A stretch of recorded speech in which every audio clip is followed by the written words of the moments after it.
Oi, pessoal! Hoje a gente vai para Estocolmo, capital da Suécia.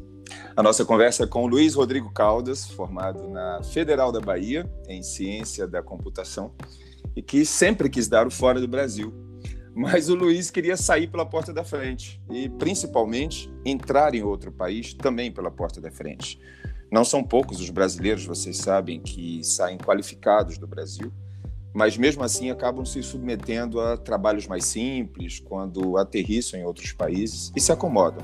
Muitos até escondem dos amigos e até da família a verdadeira realidade que enfrentam quando chegam lá no país estrangeiro, por vergonha ou por receio de decepcionar, etc. Mesmo assim, não retornam ao Brasil e vivem muitos anos uma vida pela metade. Com o Luiz, isso não aconteceu, muito pelo contrário. Ele entrou num dos países mais civilizados do planeta, a Suécia, impressionou seus colegas e chefes e se mantém hoje fazendo o que gosta e o que sabe fazer.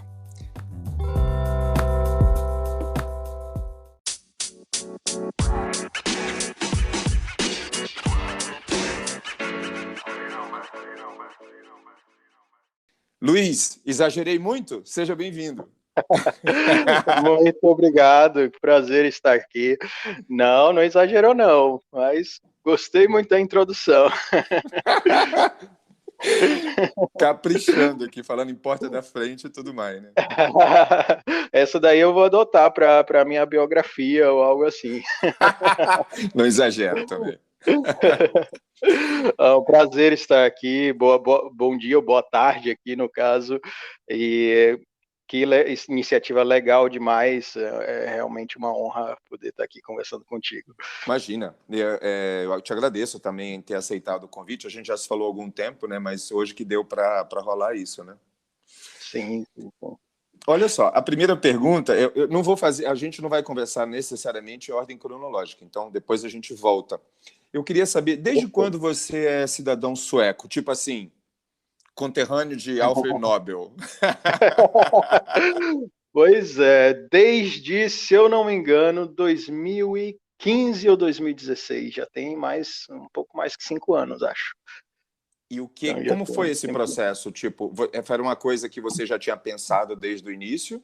Ou foi um caminho natural? Explica aí. Não, de jeito nenhum. Na verdade, toda essa jornada não foi nada planejada, né? Tudo começou com um intercâmbio, então a ideia era ir e voltar para o Brasil. Uhum. Acabei ficando tanto tempo que pude aplicar para a cidadania. A cidadania sueca ela é relativamente simples para quem está legalmente no país e trabalha, enfim, e passa um determinado tempo, porque você só precisa de 5 anos no país, e aí você pode se aplicar para a cidadania. Tem alguns países que, na própria União Europeia, que requerem 7, 10 anos, às vezes até provas e etc. Uhum. Na Suécia não, é só o tempo de visto, né, permanente que você tenha, que conta, e aí você já aplica para cidadania. Luiz, pouca gente sabe que a rainha da Suécia, né, a rainha Silvia, é filha de uma brasileira com um alemão e Sim. que morou durante muitos anos no interior de São Paulo, aqui no Brasil. Ela tem primos aqui e ela fala com muito carinho sobre isso, né? Eu lembro quando eu era criança, eu acho que era na época que ela estava aqui e tudo mais. Mas os suecos mais novos, eles sabem disso? E chegam a falar com você sobre isso?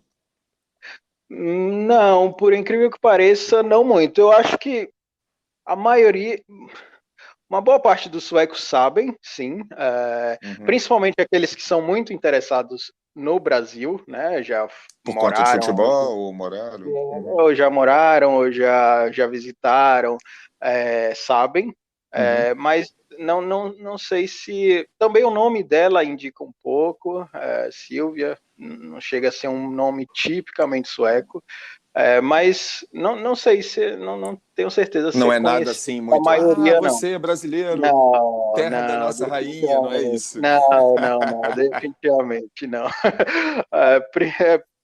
Principalmente, você é brasileiro, futebol, praia, férias, carnaval. É isso Ainda que, é aquele estereótipo. o estereótipo clássico. É isso que eu ia te perguntar. Quando você chegou lá, aí no interior da Suécia, lá em 2008, né, vindo do Brasil, Isso. quais foram as suas primeiras impressões? Assim, como é que você foi tratado de cara? Você foi tratado como com algum preconceito, ou pelo fato de ser estudante estrangeiro ou brasileiro, ou isso sempre foi algo inexistente para você aí? A Quase. chegada. Sim, na chegada eu diria que foi inexistente. Eu acho que na chegada eu fiquei, na verdade, muito impressionado, porque você vai, principalmente para esses países mais frios e desenvolvidos, você vai com uma certa expectativa de que as pessoas vão ser mais reservadas e etc. E eu não senti isso. A organização estudantil que promoveu o meu intercâmbio, que se chama IESEC, que existe hoje em quase 200 países, acho, as pessoas que faziam parte dela e me receberam, no caso, estudantes, claro, foram, assim, desde o primeiro ao segundo, muito simpáticos, prestativos, assim, não dá para descrever. E a empresa que eu trabalhei também, inicialmente, que virou quase uma família, na verdade virou uma família para mim com o tempo, também sempre foram muito receptivos, assim, desde o primeiro segundo. Então, foi na verdade um choque ao contrário quando eu cheguei, porque eu esperava que existisse uma certa dificuldade de adaptação e alguns desafios nesse sentido do reservado, e não, fui realmente recebido de braços abertos. Mas já ouvi falar que foi, assim, principalmente a empresa na qual eu fiz, no caso, o traineeship, naquela época, que era uma empresa bem legal, bem moderna, assim, os próprios estudantes da Universidade de Uppsala faziam parte dessa organização, a IESEC sempre falavam, poxa, arranja um emprego para a gente lá, porque a empresa era bem diversificada, bem, Cosmopolita, né? sim, e respeitava a tudo e a todos. A gente Entendi. realmente era muito bem recebido. Eu fiquei pensando aqui, você saiu de Salvador em 2008, né? Que é a terceira maior cidade brasileira, né? Com uma desigualdade social absurda, como todas as metrópoles brasileiras, como todo o Brasil, né? E Salvador Sim. tem hoje quase 4 milhões de habitantes na região metropolitana. E aí você foi parar em Ostamar. Se eu te falar errado qualquer palavra, você me fala. Ostamar, enfim, uma metrópole de aproximadamente 5 mil habitantes, que é quase a capacidade do Teatro Castro Alves, em Salvador.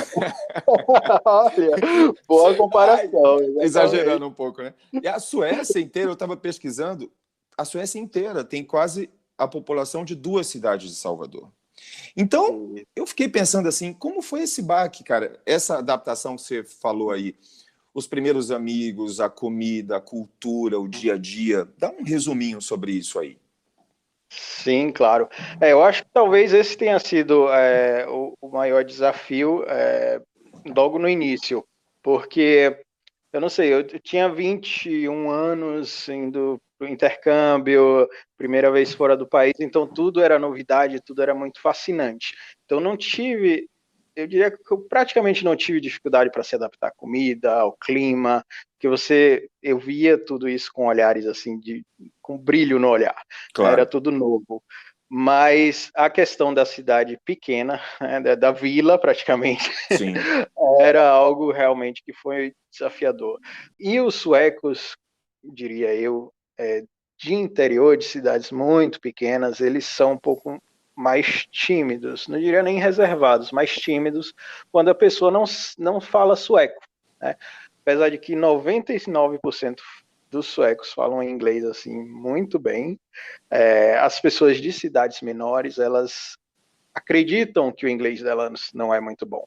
Então, existe aquela timidez do tipo, não, né? Aquela conversa que é tipo, oi, como vai? Tudo bem, e acabou. Então, isso era difícil no início, porque dificultava, né? A conhecer outras. Já não tinha muita gente para conhecer. E quando você encontrava com alguém, aquele papo inicial era muito curto. E aí isso foi superado muito claramente, obviamente se mudando para cidades maiores, hoje eu moro em Estocolmo, mas também aprendendo sueco.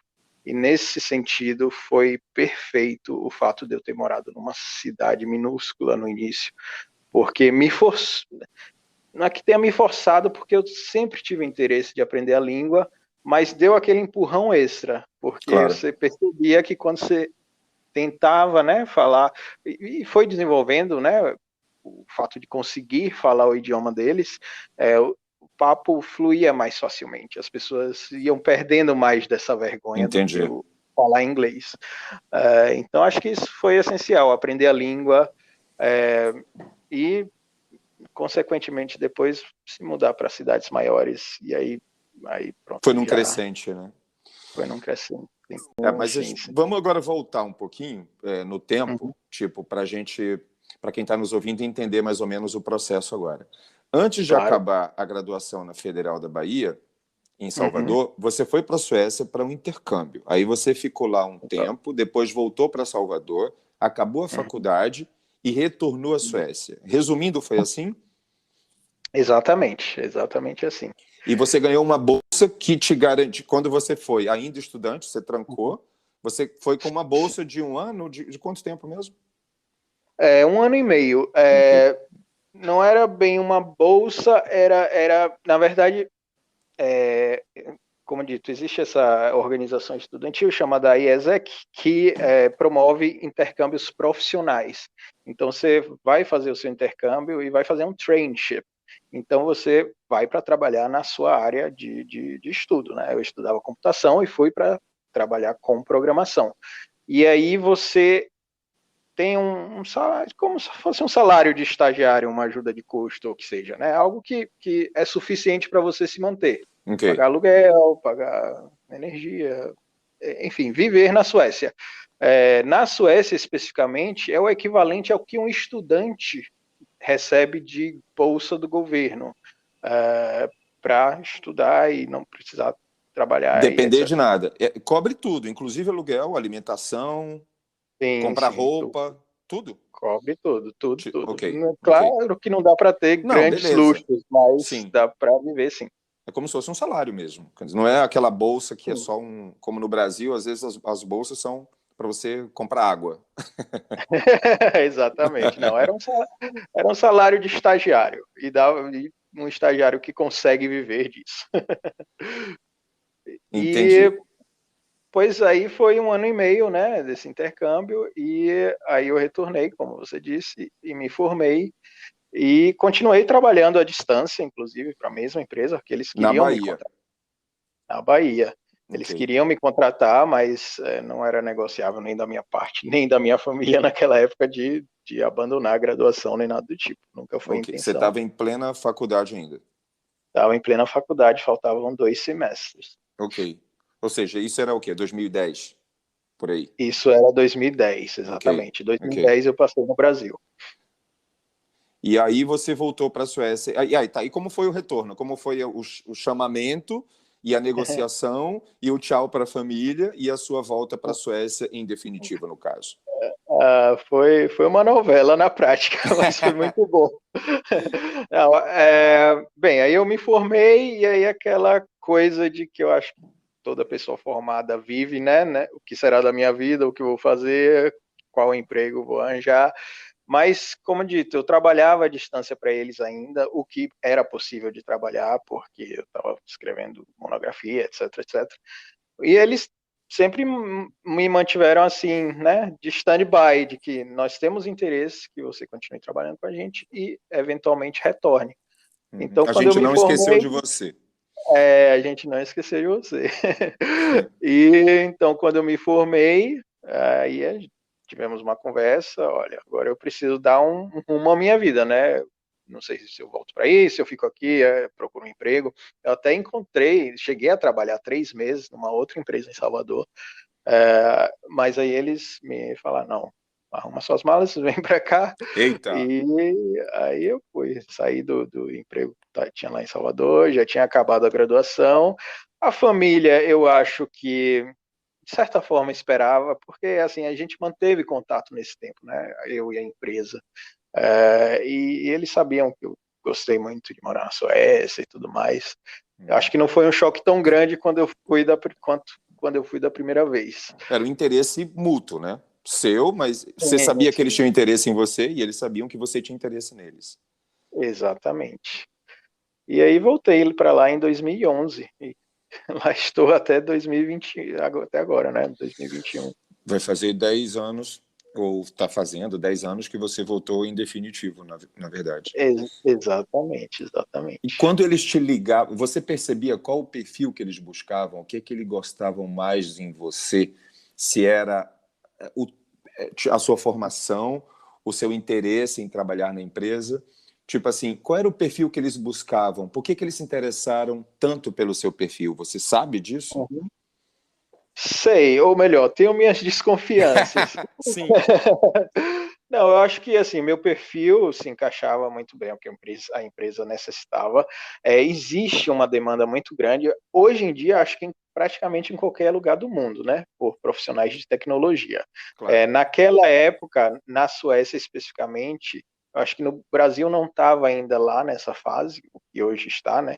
Mas na Suécia especificamente existia uma falta de mão de obra em tecnologia. Numa cidade pequena como Ostama, pior ainda, né? Não existe nenhuma faculdade, não existe nada.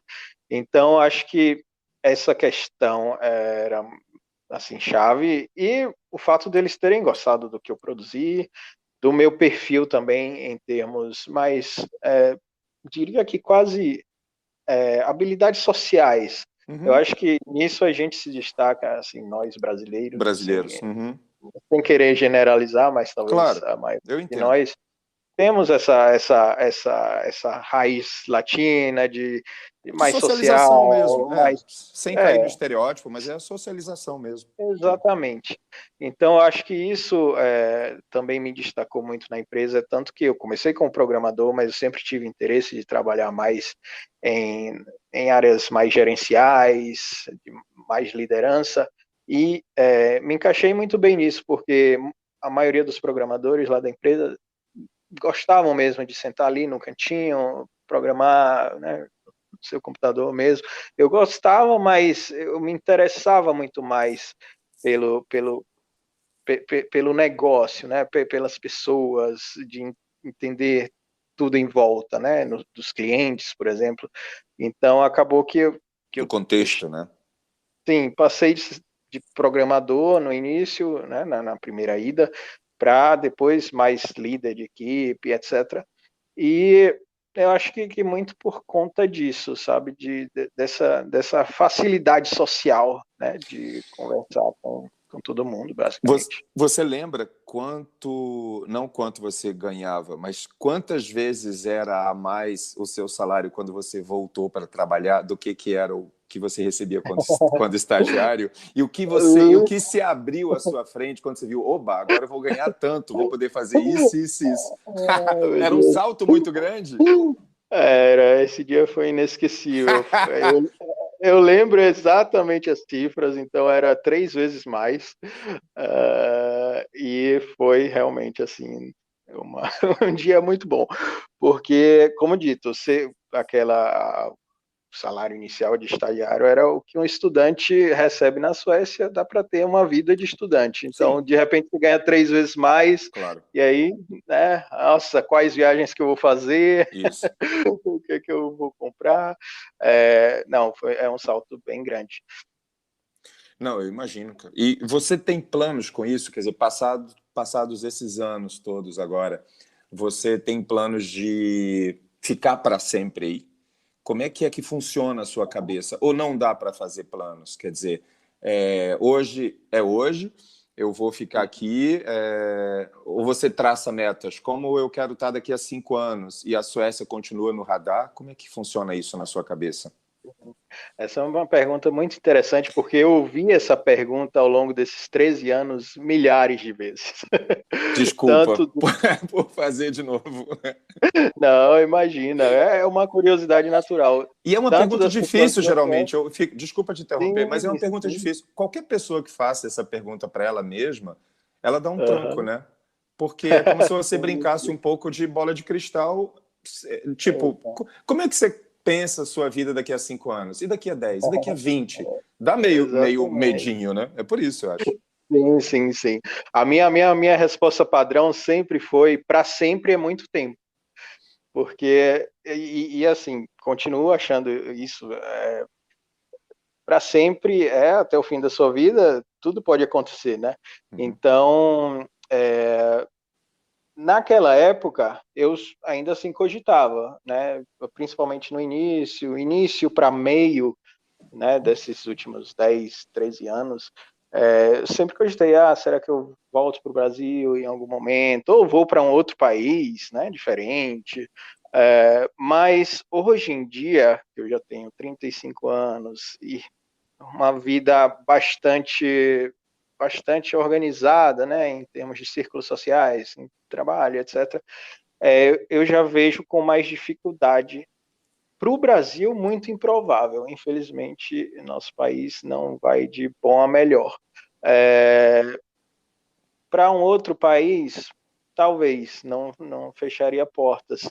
Mas no momento, assim, a minha vida na Suécia está estruturada de uma forma e que eu gosto muito de viver lá até hoje, que eu não vejo Desculpa, e é não bom a gente faço falar, plano. desculpa te interromper, quando você fala Uhum. viver lá, é porque você está falando comigo agora de Lisboa, mas é que, Exatamente. para todos os efeitos, você está em Estocolmo, tá? Exatamente. Tô aqui fugindo do frio, pagando minha língua,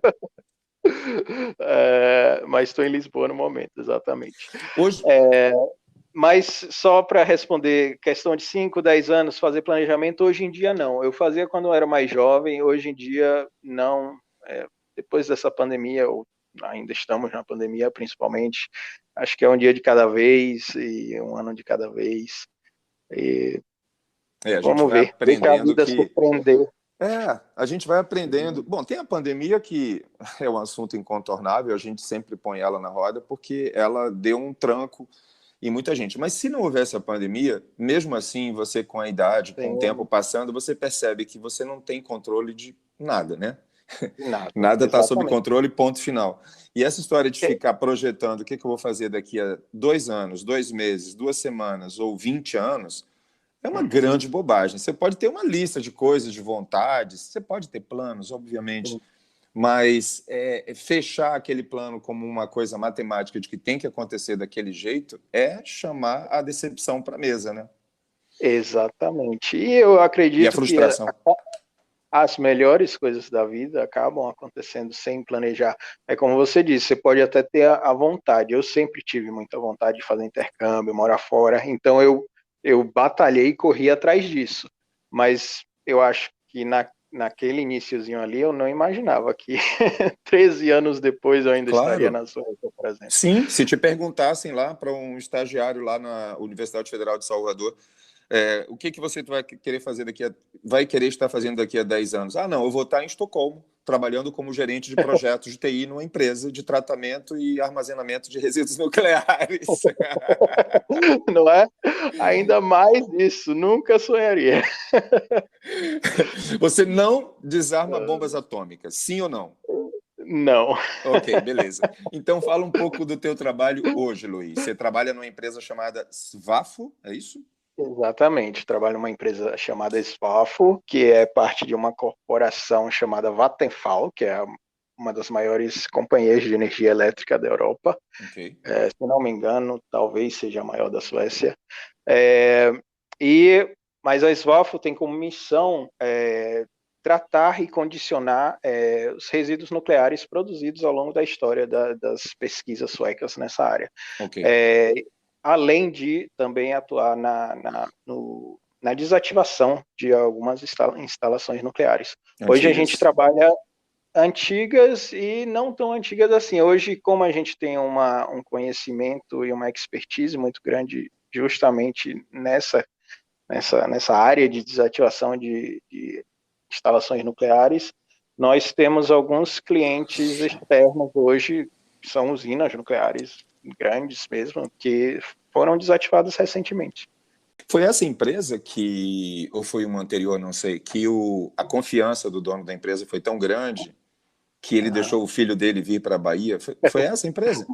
Foi na anterior, na anterior. Ah, foi na anterior. Conta essa história pra gente. O dono da empresa autorizou o filho dele de 16 anos de ir passar o carnaval Exatamente. na Bahia com você. Olha só, isso aí, mais confiança que isso, sei lá, só se jogar de bungee jump sem corda, sei lá. Não existe. É uma pena que ele não entende português para depois ouvir essa entrevista, mas eu tomei um susto na época, porque foi no meu primeiro, no meu segundo ano, ainda estava no intercâmbio, né? Então eu tinha 21, 22 anos, e o Ah, foi filho logo dele tinha no 16. comecinho, então. Foi logo no comecinho, foi em fevereiro, carnaval de fevereiro de 2019. Foi só Não essa tinha nem primeira feito um parte. ano Foi de antes de Suécia. você. Antes de Foi, você. foi. Ah, beleza. Foi.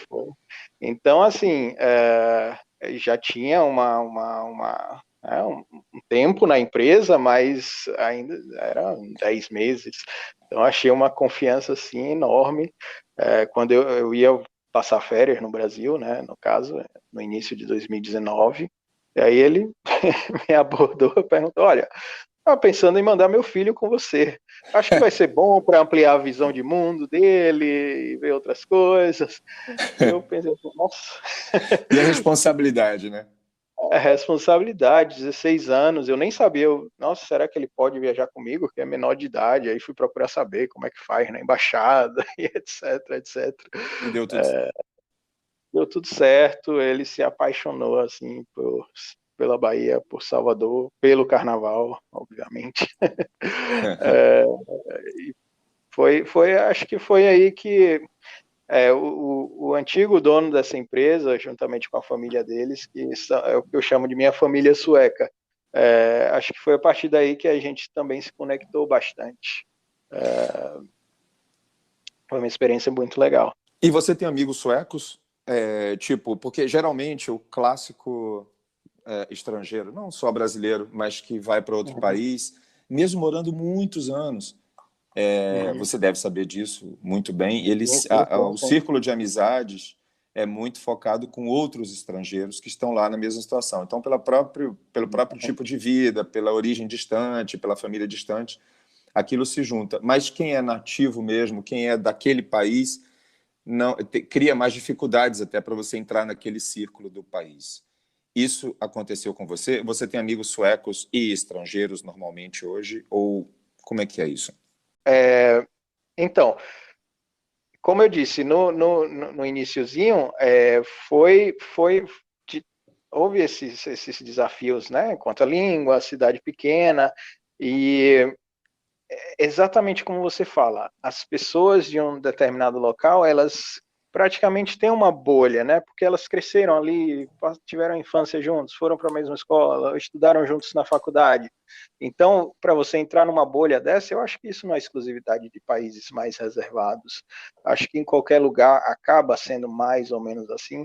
Existe um certo desafio, mas como dito, acho que o fato de aprender a língua, e de ter também a mente muito aberta para, assim, não me importo com nacionalidade, portanto que as pessoas sejam, né, simpáticas, boas pessoas, é, facilitou muito. Então, tenho amigos suecos, tenho amigos francês, alemão, brasileiros, muitos, de tudo quanto é lugar. E isso eu acho que é uma das dos pontos chaves, na verdade, para adaptação em outro país, sabe?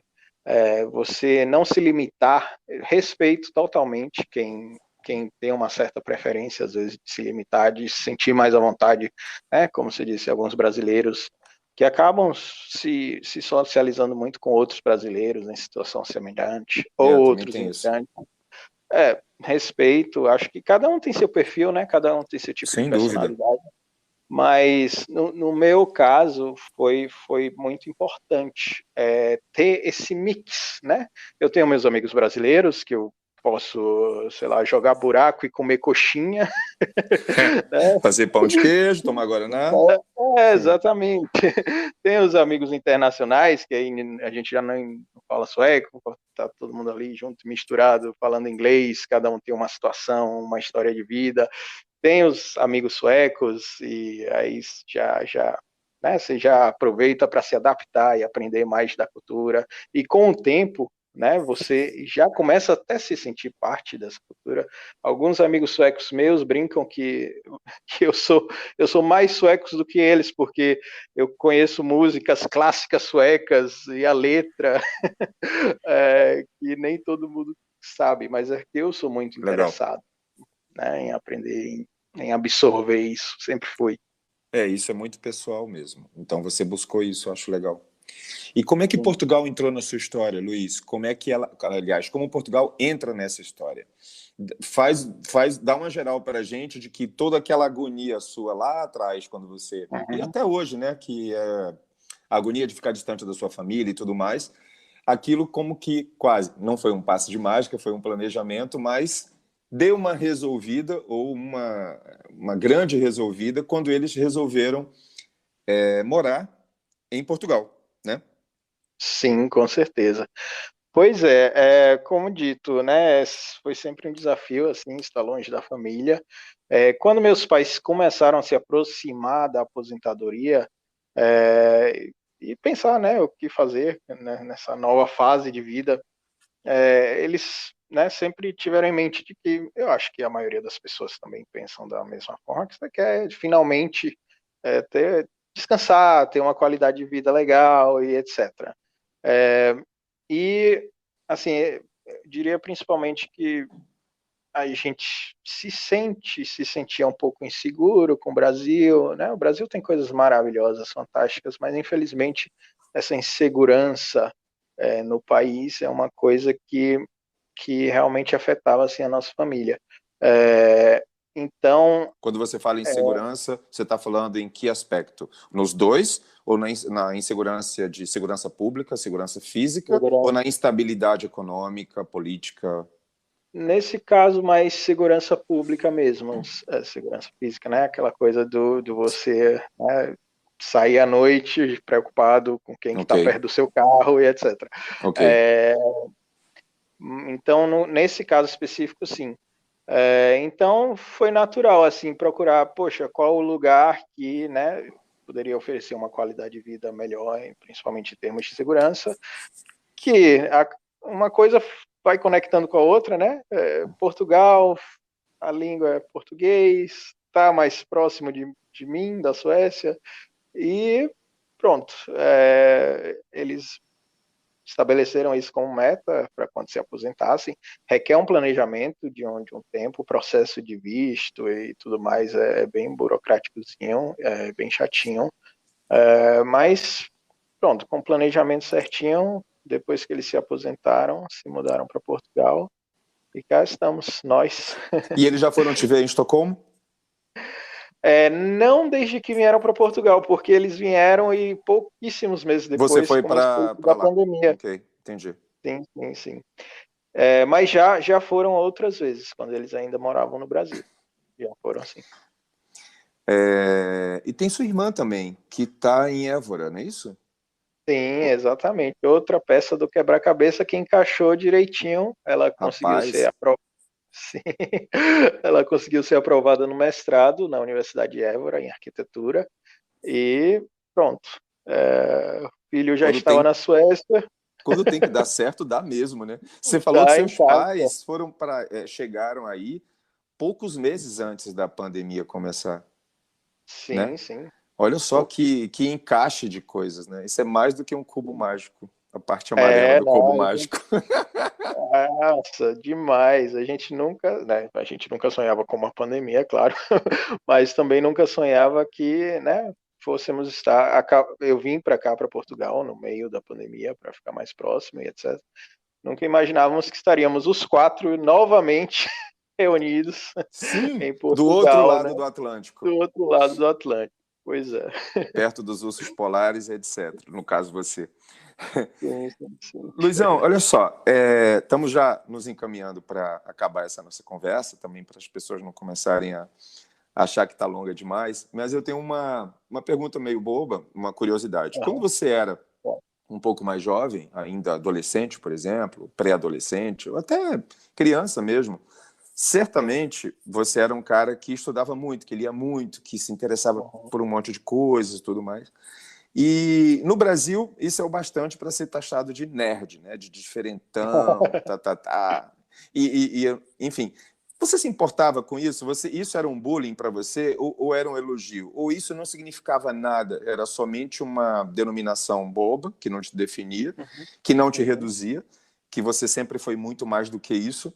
mas é porque tem essa onda, né? De que, Sim, estuda claro. demais, só pensa em estudar, não sei o quê. Como é que você lidou com isso? Você se sentia diferentão mesmo? Ou você... Como é que era isso? Sim, não, não me sentia, não. Eu acho que em casa, assim, a minha mãe sempre foi sempre nos guiou muito bem em questões como essa e nessa questão de estudos. Sempre foi muito claro assim, ó, estudo é uma coisa importante na sua vida, se você quer, né, crescer e evoluir como pessoa e se dar bem, etc. Então, assim, a minha primeira reação que eu lembro é que, tipo, eu achava, uai, mas para mim era quase um elogio, como você disse, né? Sim. Porque a gente está na escola para estudar, e você é um nerd, é um CDF, tira nota boa, então você está fazendo seu trabalho maravilhosamente bem. A ponto de todo mundo notar, né? Pode todo mundo notar, de querer pesca, e etc. Então, eu não tinha grandes problemas com isso.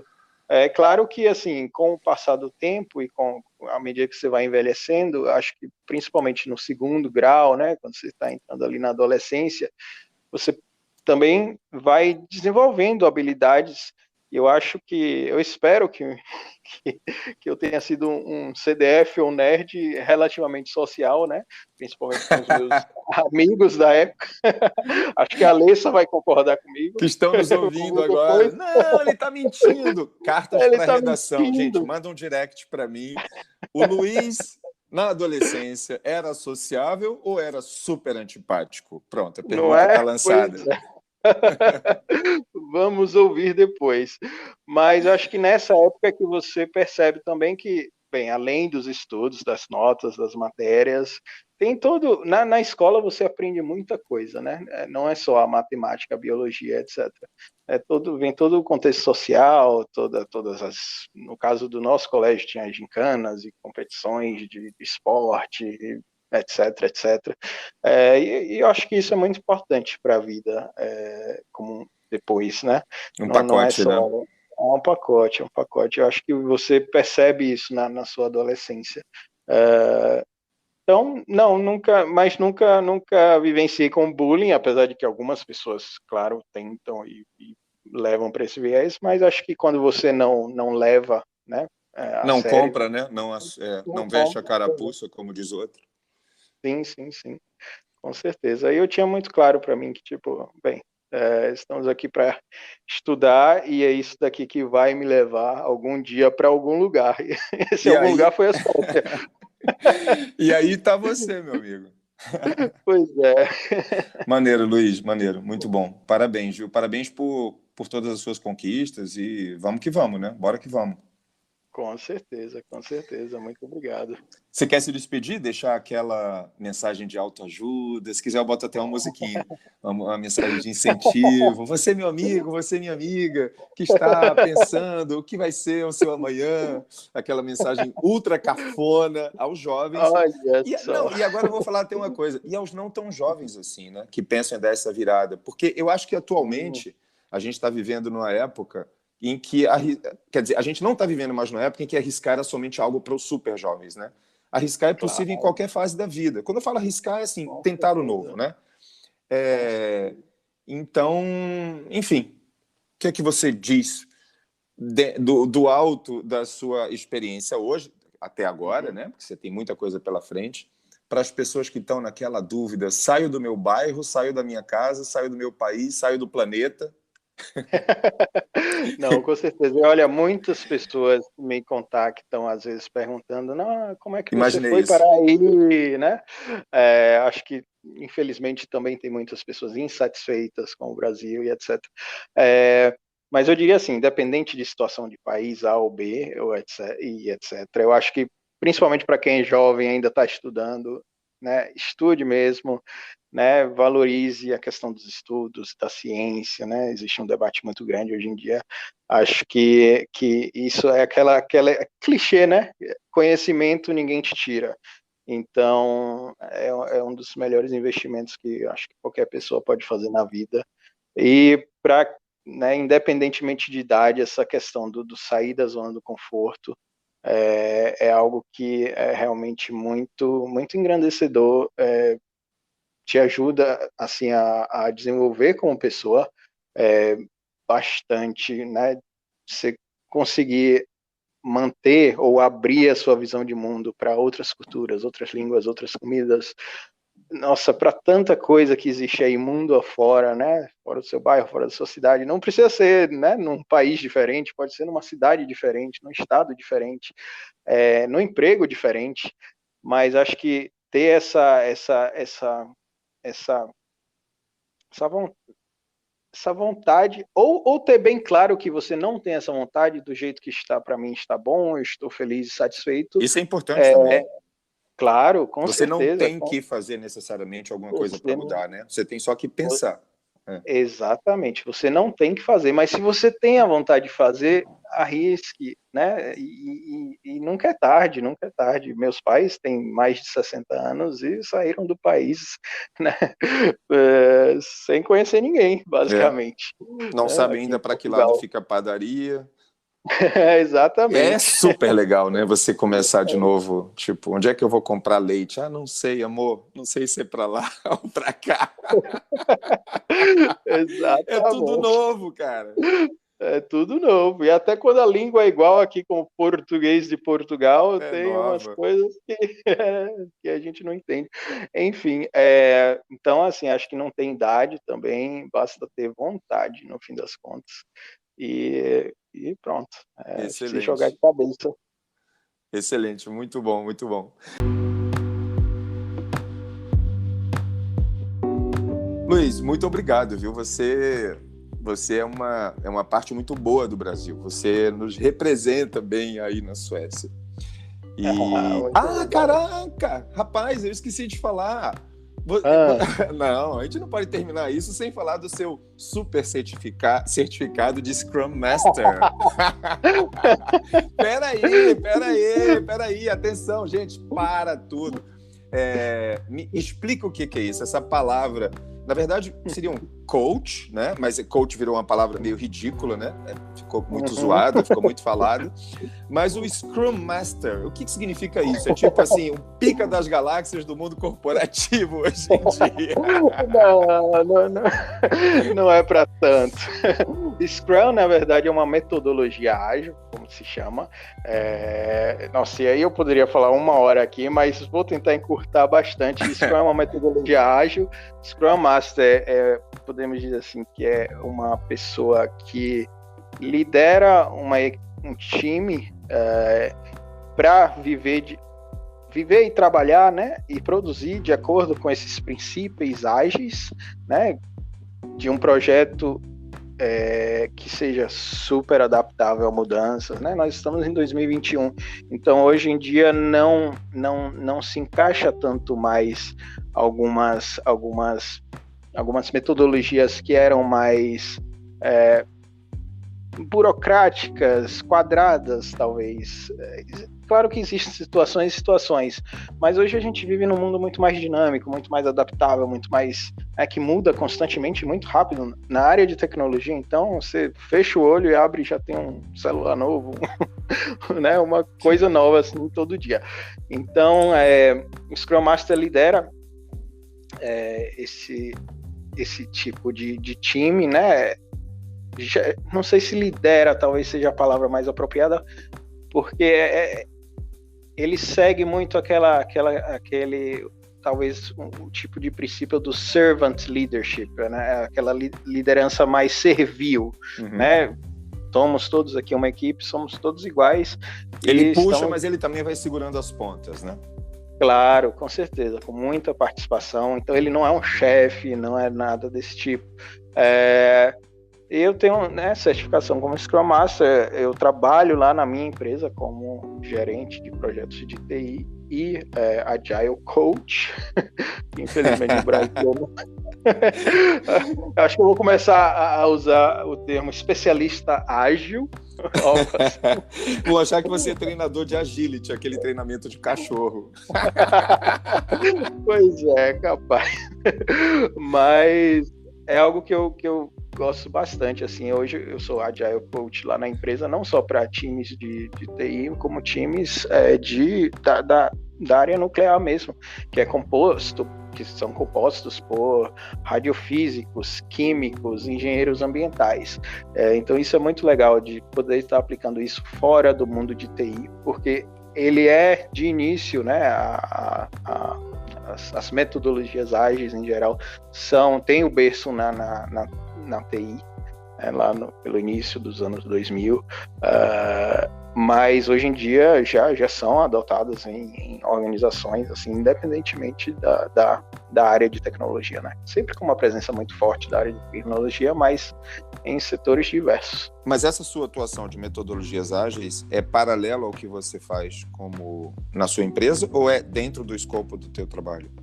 Dentro do escopo do meu trabalho, da minha empresa mesmo. Foi uma certificação que você obteve, então você pode trabalhar com isso também, certificado, no caso. Sim. Entendi. Você não precisa necessariamente ter uma certificação para trabalhar como Scrum Master, mas sim, tem algumas certificações aí hoje no mercado. Sensacional. É isso. Muito obrigado, viu? Muito obrigado mesmo, Luiz. Muito obrigado. Obrigado a você. Imagina. Um te agradeço demais. Mesmo. Dá um abraço aí na família, em Portugal. Tem algum plano de vir ao Brasil esse ano que vem? Nada ainda ano assim? Que vem, provavelmente, né? Vamos ver, mas ano que vem, a priori. Joia. Então é isso. Muito obrigado a você e muito obrigado a vocês que estão ouvindo a gente até o final dessa conversa tão agradável com o Luiz Rodrigo Caldas. Conexão Estocolmo. Muito obrigado, valeu. Imagina. Até a próxima, pessoal. Tchau, Luiz. Até a próxima. Tchau, tchau. Um abraço. Abraço. E até breve, hein? Valeu. Com certeza.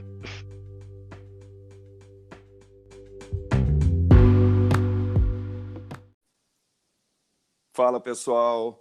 Ouvintes queridos, seguidores. Olha só, ultrapassamos os 1.000 plays aqui no podcast. Já estamos a caminho acelerado dos 1.200 plays.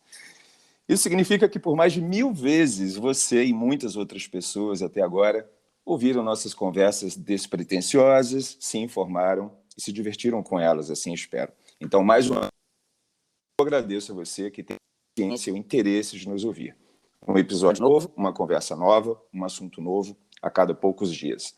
E para comemorar em traje de gala, a nossa conversa hoje, entre muitos outros assuntos, é sobre o amor, a sabedoria e o poder pessoal de nós. Eu tenho o privilégio de conversar sobre tudo isso com a Paula Ranova. A Paula é doutora em Ciências Sociais e professora licenciada de Teoria Política e Filosofia da Moral, ambas pela Universidade de Brasília, a UNB. É também pesquisadora e terapeuta de cura energética. É criadora do método Cardinal e escritora. E, além de tudo isso, é também youtuber, instagrammer, facebooker e agora podcaster. Eu e a Paula vamos também conversar sobre a autopermissão na vida sem culpa. Olha que coisa boa. Como fazer isso? E isso é uma das bases do método Cardinal que ela criou. A gente também vai falar sobre esse método, obviamente. Bem-vindos. Paula, muito obrigado por reservar um pedaço do seu tempo agitado.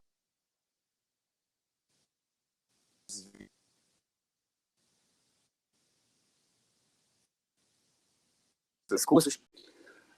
Paula, muito obrigado por reservar um pedaço do seu tempo agitado entre lives, vídeos, entrevistas, cursos para conversar comigo aqui. Seja muito bem-vinda.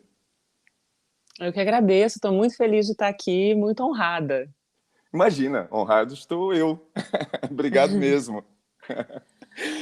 Eu quero começar já com uma provocação. Tudo bem? Claro.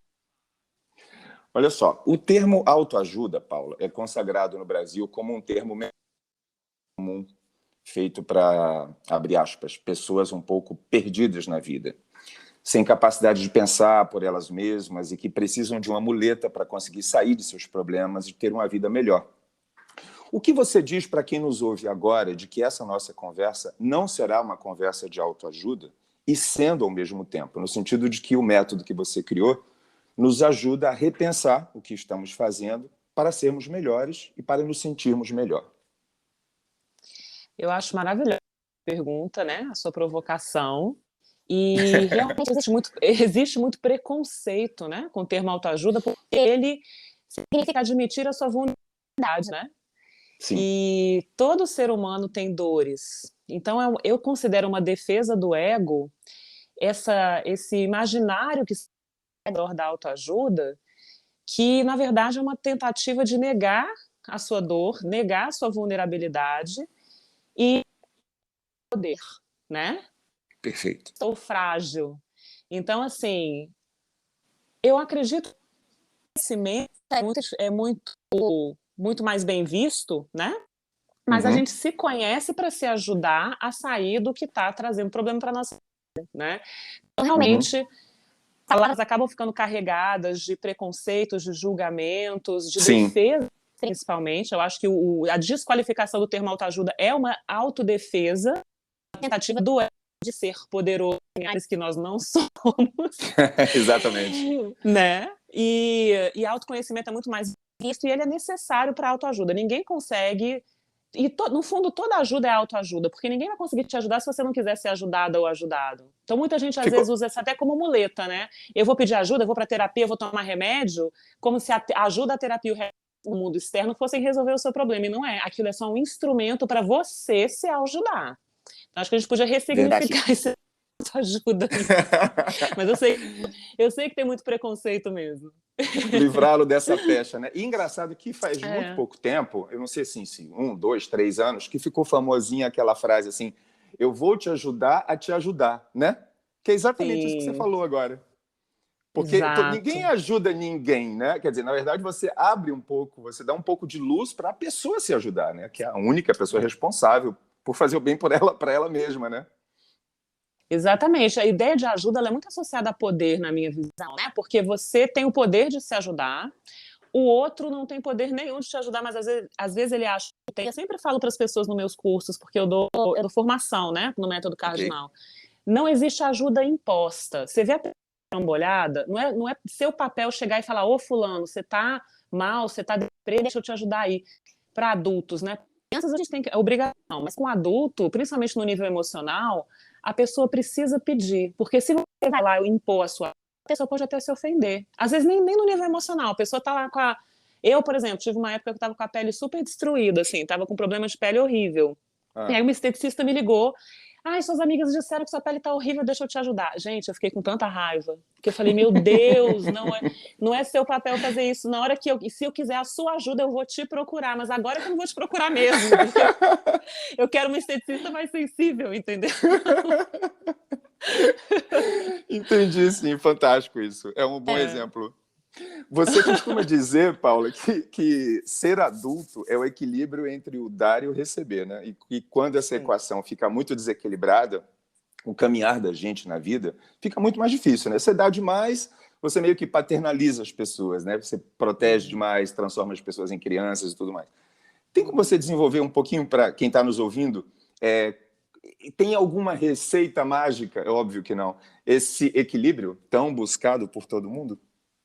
Olha, isso é muito legal essa sua pergunta, porque às vezes a gente não entende o que é ser adulto, né? Intelectualmente, a maioria de nós é adulta intelectualmente, mas tem muitas feridas de infância que nos tornam emocionalmente infantis, né? Então fica essa discrepância, intelectualmente super desenvolvido, emocionalmente cheio de dores e realmente não tendo muita assim, sabedoria para lidar com a vida, né? Sim. Acontece com essa questão do equilíbrio no dar e receber, é que quando você nasce, a criança precisa ser dada ou cuidado, ser ajudada ou ajudado.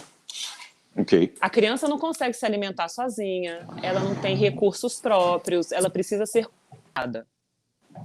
O adulto já tem recursos próprios suficientes para oferecer de melhor para o mundo e receber algo em troca para continuar se sustentando. Então, ninguém é independente. As pessoas interdependentes. Então, a criança é dependente, o adulto ele é autônomo, mas ele tem que engajar em trocas saudáveis. Então, o que acontece? Quando um adulto só doa, doa, doa e não sabe receber, esse é um dos grandes problemas emocionais que eu vejo com as pessoas que vêm falar comigo, me procurar, né? Ou para ter o treinamento, para se tornar profissional do método cardinal, ou para receber sessões, são pessoas que só sabem doar e não sabem receber. Ok. Então, elas estão, no fundo, elas têm uma carência, elas não receberam o suficiente dos pais na infância, e elas têm que pensar essa carência projetando no outro o que elas gostariam de ter recebido e não receberam. São as doadoras compulsivas, né? E elas não se dão conta disso, né? Também. Não. Isso Ok. é uma infantilidade emocional. Então, a pessoa adulta emocionalmente quando ela faz isso.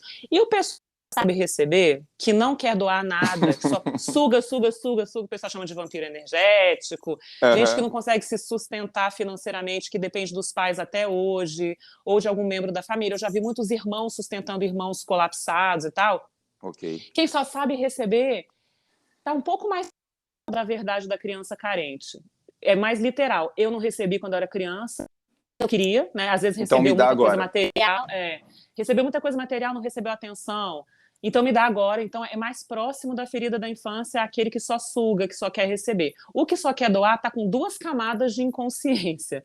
Eu sou carente e eu finjo que eu não sou, ainda por cima finjo que eu sou onipotente, que eu não preciso receber nada, porque eu tenho tanto para doar que eu não preciso receber. Isso aí é infantil, tá? A gente consegue sim doar com o que nos sobra, eu chamo de quando você está tão plena, né, ou pleno, tão preenchida ou preenchido, você tem um manancial de amor para doar, mas você já preencheu todas as suas necessidades pessoais, já botou sua máscara de oxigênio e agora você pode ajudar quem está do seu lado que não tem a dela ainda, né? Mas existe você não pode botar no outro antes de botar em você. Entendi. Né? Entendi. É o lance da máscara do avião. Mas existe algum exercício para se fazer, para se buscar esse equilíbrio? Para alguém que já se deu conta de que dá demais ou que recebe demais, existe algum caminho que a pessoa deve... Como ela deve pensar, ou buscar ajuda em terceiros, enfim? Lori, eu vou te falar uma coisa. As pessoas que só querem receber, elas... Eu não conheço, eu nunca tive na minha experiência, nunca vi essas pessoas pedindo ajuda, porque a zona de conforto delas é muito legal. Por que elas vão querer mudar? Estão me sustentando, estão me dando o que eu quero, eu não tenho que fazer nada, posso ficar aqui na criança, no adolescente emocional pro resto da vida. É muito raro essas pessoas quererem ajuda, quererem sair dessa zona de conforto. Esse aí é um problema. Agora, quem doa demais geralmente se sente esgotado, vive na escassez, tem problema financeiro, tem problema amoroso, tem problema de amizade. Geralmente, os doadores compulsivos buscam ajuda. Okay. E aí, o exercício que eu desenvolvi para mim, porque eu tenho esse passado de doadora compulsiva, eu posso falar décadas, né? Eu tô com 43 anos, eu fiquei pelo menos 20 anos para conseguir entender, admitir que eu era essa doadora compulsiva. Um processo. É um processo, mas eu desenvolvi o que eu chamo de minha medicina pessoal, que acabou virando o método cardinal, que hoje é uma medicina que pode ajudar muita gente, né? Energética. Que é a prática da criança interior, né? Que foi o que eu desenvolvi para mim, para melhorar essa coisa de doador compulsivo. Não, tanto para quem doa demais quanto para quem recebe demais. Só que quem recebe demais geralmente não quer sair disso, né? Entendi. É meio raro. Legal você... Sim, eu entendi perfeitamente. Não sabia que tinha essa diferença. Vou aproveitar que você falou no método cardinal, que foi um método que você criou, é um método, para te fazer a seguinte pergunta. A leitura que eu faço quando eu dou uma passeada assim pelas livrarias, por exemplo, coisa que eu ainda gosto muito de fazer, é que os pesquisadores, historiadores, professores, autores, enfim, de maneira geral, eles despejam um monte de conceitos sobre a vida, sobre a natureza humana, mas que no final nos leva para o mesmo tripé: amor, sabedoria, poder pessoal, né? Que é a base de nossa felicidade. Não é por acaso que esse tripé é a base do método cardinal que você criou. Então, a pergunta, eu não sei se é mais longa que a resposta, mas como que você chegou a esse tripé? Olha, na verdade, eu cheguei nesse tripé quando eu tinha 14 anos e eu li um livro chamado O Mundo de Sofia. Vocês já ouviram? O pessoal já deve ter ouvido falar desse livro, né? O Mundo de Sofia, do Neil Steingartner. Nos anos 90, esse livro foi super divulgado, que é sobre filosofia ocidental, filosofia grega. E aí eu comecei a estudar a filosofia grega e o hinduísmo, porque eu já estava estudando yoga. Então, esse tripé, amor, saber, na verdade, o nosso Platão foi esse pensador grego que sistematizou isso, a gente conhece assim hoje, certeza que os gregos estudaram nas universidades do hinduísmo e que a matriz de tudo, da sabedoria humana, vem do hinduísmo, né? Ok. Mas então, para responder de forma bem simples, as sabedorias milenares diziam isso há muito tempo, isso para mim é um universal da humanidade. O nosso ventre é o nosso instinto, é onde está o nosso poder pessoal. O nosso coração é onde está o nosso amor. E a nossa sabedoria está aqui no cérebro, né? Na cabeça. Ok. Então, esse tripé, sabedoria, amor e poder, vem do hinduísmo, passou pela Grécia Antiga e hoje em dia está aí nos livros de autoajuda, várias tradições espirituais. Na espiritualidade contemporânea, que tem muito livro, né? Muita sabedoria, muitas escolas de mistérios, de iniciações espirituais, esse tripé está muito presente também na literatura espiritual contemporânea, desde Helena Blavatsky, enfim, desse pessoal aí mais esotérico, né? Místico e espiritual também. Não é só no mundo intelectual da filosofia, tá também na espiritualidade que não é religiosa, né? Ok. Espiritualidade mais científica. Uhum. Então, o que é o método cardinal exatamente? Pelo que eu já assisti, já vi de coisas suas, é um sistema que traz a cura da alma, a expansão da consciência e te ajuda a tirar alguns obstáculos de sua vida para você ser uma pessoa mais feliz, mais inteira, não é isso? E ele é baseado em 4 pilares. Quais são esses pilares? Sim, para ficar bem claro para as pessoas. Então, o método cardinal, como eu falei, ele começou como a minha medicina pessoal, né? Quando eu tinha 14 anos, estudando yoga, estudando Grécia Antiga, as pedras, as forças da natureza. Bem novinha, aí, né, Paula? 14 anos? Fala sério. Mas sabe o que é? Eu acho que eu tava com um negócio que na época o pessoal não sabia o que era, que é síndrome do pânico, ansiedade e síndrome do pânico. E eu falei, gente... E eu também já tinha uma mediunidade aflorada, e meus pais não são religiosos, não são espirituais. A minha mãe gosta de yoga, né? Gosta de controle da mente, Silva Mind, ela me ajudou demais com isso. Mas quando eu fui buscar ajuda, tanto espiritual quanto profissional, falaram, isso é hormonal. Eu falei, cara, não é. E já que a galera não está conseguindo me ajudar, eu vou me ajudar sozinha. E aí eu busquei essas sabedorias com 14 anos mesmo, né? Tanto a orientalismo quanto a ocidental na Grécia Antiga. Então, os pilares do cardinal, eles são a minha trajetória para tentar me ajudar a sair da ansiedade, a sair do excesso de reação. Eu era muito brava, Loure. Então, assim, a minha trajetória... Eu falo para todo mundo, se eu tive jeito, todo mundo tem, entendeu? Porque eu era muito brava. E aí, eu comecei com esses pilares de conhecimento que são a sabedoria, principalmente os chakras, para quem conhece yoga, né? O sistema hindu dos chakras, que são centros de consciência no nosso corpo, que vem desde da base da nossa coluna até o topo da nossa cabeça. Esse é um pilar do método cardinal, o sistema de chakras do hinduísmo, que vem do yoga. O segundo é a sabedoria ocidental, a filosofia ocidental, que é bem intelectual. As forças da natureza com a sabedoria indígena, que são os cristais, as plantas, animais, né?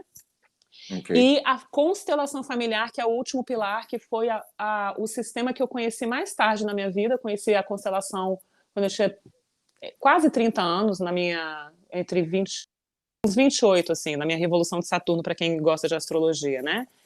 Que tem origem africana. Então, os 4, no fundo, eles também são culturais, né? Eu tenho essa formação de culturas comparadas e tal dentro da academia, e eu acabei criando um sistema onde eu achei universais em culturas diferentes que podem ajudar qualquer ser humano em qualquer cultura.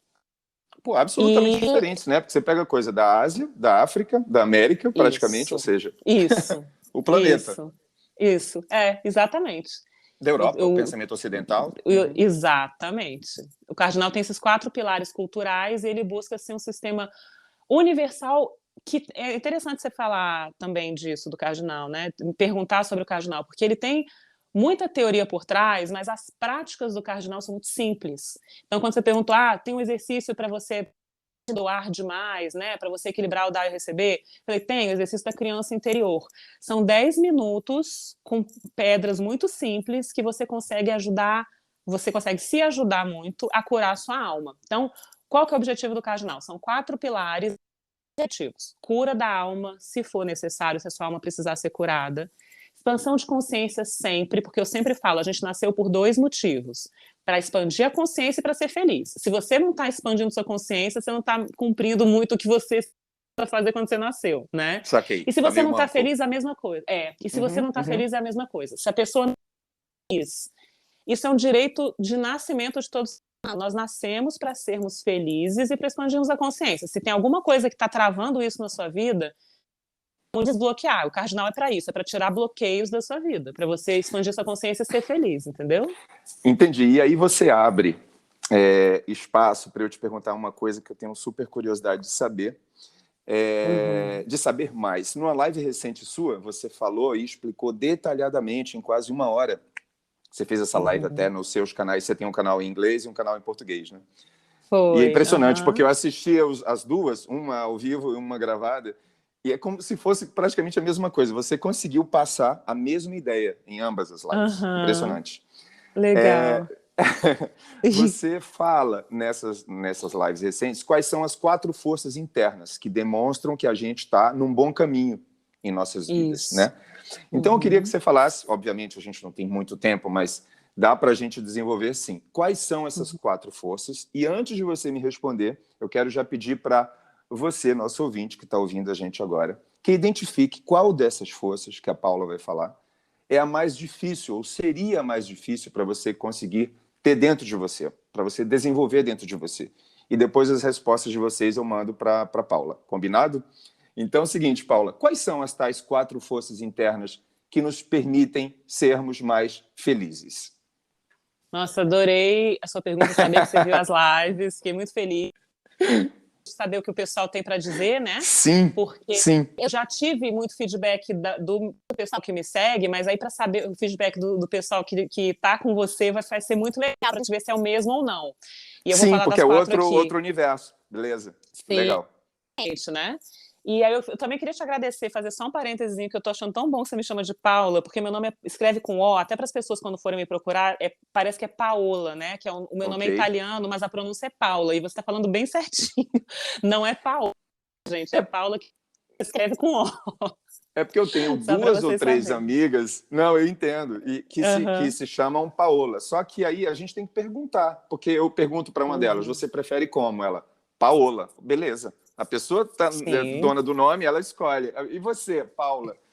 Então, eu sei que você é o Paula. Tranquilo, beleza. Tá bom? Beleza, Tranquilo. então essas 4 forças internas, elas são um guia, uma bússola, né? O método cardinal, ele tem muito a ver com isso, assim, cardio tem a ver com cardíaco, com coração, e tem a ver com os pontos cardeais, que é a direção da sua vida. Então, todo ser humano tem um caminho sagrado, isso é um conceito indígena, né? Que a gente tem um norte, que os hindus chamam de Dharma também, né? O caminho do Dharma é quando a vida flui na direção para o seu crescimento, para o seu bem-estar, para a sua felicidade, para você que vive na luz e que não está se fragmentando aí no sofrimento. Essas 4 forças internas, elas podem estar acordadas dentro da gente ou adormecidas. E quando a gente não tem essas forças internas, a nossa vida não vai para frente, a gente fica ou então a gente está lá descendo na espiral, indo pro fundo do poço, né? Que eu sei o que é isso, eu tenho muita compaixão, porque eu já passei por isso também. Graças a Deus eu consegui sair, então todo mundo pode sair também. Então, as 4 forças internas são as seguintes. Quando a gente pensa, né? Primeiro e antes de tudo, você precisa ser segura ou seguro no mundo. E a gente, às vezes, acha que a segurança é algo externo, fora de nós. Ela é uma energia que existe dentro de você. Se você se sente uma pessoa segura e você tem certeza, eu estou sempre segura, eu estou sempre protegida, você vai emanar uma vibração, isso aí até a física quântica explica, né? Que vai atrair situações de segurança. Então, o mundo externo ele é só espelho, ele só ressoa o que você está emanando. Então, se você fica o tempo todo repetindo, eu tô com medo de doença, com medo de assalto, eu tô com medo disso, medo daquilo, você está emanando, dizendo para o seguinte, manda aí situação de medo, de insegurança, só para confirmar essa crença. Entendi. E as pessoas são ou apavoradas ou tranquilas, né? Então, onde você mora, você tem um poder pessoal dentro de você, que é uma sensação de segurança, de sentir-se segura, plena, e você vai fazer o que é para se manter seguro e pleno. Então, não estou aqui dizendo, vai para o meio de um tiroteio e acreditar que você vai ter um escudo invisível te protegendo. Não é isso. Deve ser o dia a dia. Essas 4 forças internas são para a qualidade de vida no dia a dia da pessoa, né? Você está falando de segurança independentemente do que acontece lá fora. Claro, não é entrar no meio de uma guerra e entrar desprotegido, mas tipo assim, eu confio na vida, né? Eu confio que vai dar certo. É mais ou menos isso. Exatamente isso. Eu confio que vai dar certo, que apesar das dificuldades, apesar dos desafios, a gente no meio de uma pandemia, né? Se eu tiver que atravessar um desafio, eu vou sair dele. Não é assim, eu vou evitar, eu vou ficar escondida em casa pro resto. A vida tá aí, todo mundo que está na vida tem problema e tem solução. E aí você tem certeza, é uma postura, né? E mesmo se por um desafio, eu estou sempre protegida, segura, saudável e vai dar tudo certo comigo. Então, essa é a primeira força interna. Legal. Bom, então segurança, né? Se sentir seguro, ter uma atitude de segurança em relação à vida. Seria a primeira força. Beleza. Isso. E a segunda? Eu sei que a segunda é uma que eu gosto muito, que foi até por eu gostar tanto, eu fiz a chamada, que é a tal autopermissão para ter prazer na vida sem culpa. Que parece simples. Pô, prazer, todo mundo quer prazer. Não é tão simples assim. Então, eu queria que você falasse pra gente. Então, a segunda é a autopermissão. Então, uma vai desdobrando na direção da... Quando você se sente uma pessoa segura, aí você vai ter energia para pensar em ter prazer. Porque se você está apavorado com medo de tiro, de doença, de guerra, aquilo, você não está pensando em prazer, você está pensando em sobrevivência, né? Okay. Então, quando você tem a sensação interna que eu tenho a minha sobrevivência garantida, né, em todos os de saúde, eu tenho dinheiro no banco, eu tenho teto em cima da minha cabeça, eu tenho roupa para vestir se eu precisasse passar frio, eu posso pensar em prazer. Aí que tem muita gente que trava, porque o prazer é um direito natural. Só que a gente olha ao nosso redor e a gente vê tanta gente infeliz que a gente... É a coisa mais comum, Lore, que eu vejo assim. Eu me atrevo a ser feliz, tem tanta gente infeliz ao meu redor. Aí vai que é uma mãe, que é um pai, que é um filho, que é um, sabe, gente próxima. A pessoa se sente culpada de ter prazer, culpada de ser feliz. Como eu me atrevo a ser linda, se tem tanta gente que não é linda e vai ficar com inveja de mim. Gente, eu vejo isso tanto. Isso aí é uma crença que te limita e que abafa, que adormece a sua força interna, que é a autopermissão para ser feliz, a autopermissão ao prazer. Isso é natural. Você se permitir ser feliz e ter prazer é natural. Sentir-se culpada por isso é artificial. Então, se livrar dessa culpa é realmente você conquistar, né? E você se conquistar emocionalmente, sair da criança e vir para o adulto, porque o adulto sabe que todo mundo tem o poder de ser feliz e que ninguém é responsável pela felicidade de ninguém. Você se permite ser feliz e a pessoa do seu lado se escolhe ser infeliz, ela precisa de cura da alma, mas tem que ir atrás daquilo, entendeu? Entendi. Como é que você vai virar uma pessoa egoísta? Você vai simplesmente se amar mais e se permitir. Eu entendi o que você está falando. Você está falando assim, o autocuidado, né, o cuidado que a gente tem com a gente, não é luxúria, né? Não. É um direito seu aproveitar a vida e até porque você estando bem, você acaba emanando energia muito melhor para quem está ao seu lado, ao seu redor, né? Isso. Exatamente. E assim, essa culpa pelo luxo, tanta miséria no mundo, né? O mundo é tão cheio de contrastes e de abismos. As pessoas ficam, meu Deus, como eu me atrevo. Mas o mundo é abundante. A gente tem um problema de distribuição dos recursos e isso tem muito a ver com o que acontece no coração de cada um. Eu até falo isso num dos meus livros do Cardinal. Tudo começa e termina no coração do ser humano, né? Falar, a política estraga a pessoa, o dinheiro estraga a pessoa. Não. A política e o dinheiro são do jeito que são porque o coração das pessoas precisa ser curado. Porque uma pessoa de coração de ouro vai fazer uma política maravilhosa. Uma pessoa de coração de ouro vai usar o dinheiro dela, vamos supor que ela é uma bilionária, para ajudar outras pessoas. Se a pessoa tem um coração cheio de dinheiro, ela vai fazer um monte de loucura com dinheiro, com política, com poder, com o que quer que seja.